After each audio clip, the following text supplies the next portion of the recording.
ይሄ ቪዲዮ ላይ የምታዩት እብጠት ኤፒደርማል ሲስት እንለዋለን።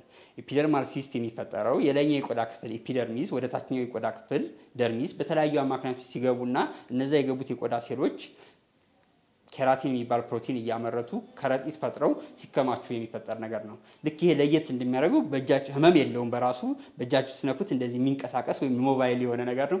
መሀሉ ላይ ደግሞ ሰማያዊ የሆነች ወይም ደግሞ ወደ ጠቆር የምትል ነገር ጠብታ ወይም ቀዳዳ መግቢያ የምትባል ወይም ፓንክተም የምትባል ነገር አለችው ማለት ነው። አንዳንዴ ጫን ስትሉት የሆነ በጣም ነጭ ወይም ደግሞ ጥቁር ነጭ የሆነ ወይም ደግሞ አይብ የሚመስል በጣም ሽታ ያለው ነገር ሊወጣ ይችላል። ያ ኬራቲን የሚባለው ፕሮቲን ነው ማለት ነው። አንዳንዴ ኢንፌክሽን እየያዘ ህመም ሊኖረው ይችላል። በጣም ያስቸግር ይችላል። በራሱ ወደ ምንም አይቀየርም። ምንም የሚጎዳው ነገር የለም።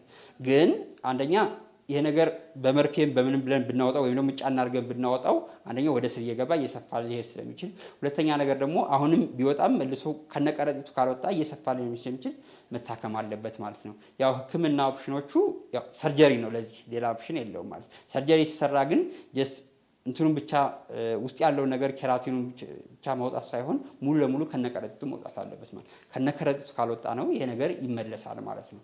ስለዚህ ይሄ ነገር ሲኖር ሙሉ ከነቀረጢቱ የሚወጣ ህክምና መደረግ አለበት ማለት ነው። ማንኛውም የፀጉር የቆዳ እንዲሁም የጥፍር ጥያቄ ካላችሁ ዲስከስ እንድናደርግ የሚፈልጉት ቶፒክ ካለ ኮሜንት አድርጉልን፣ ላይክ አድርጉ፣ ሼር አድርጉ፣ ፎሎ አድርጉ። እናመሰግናለን።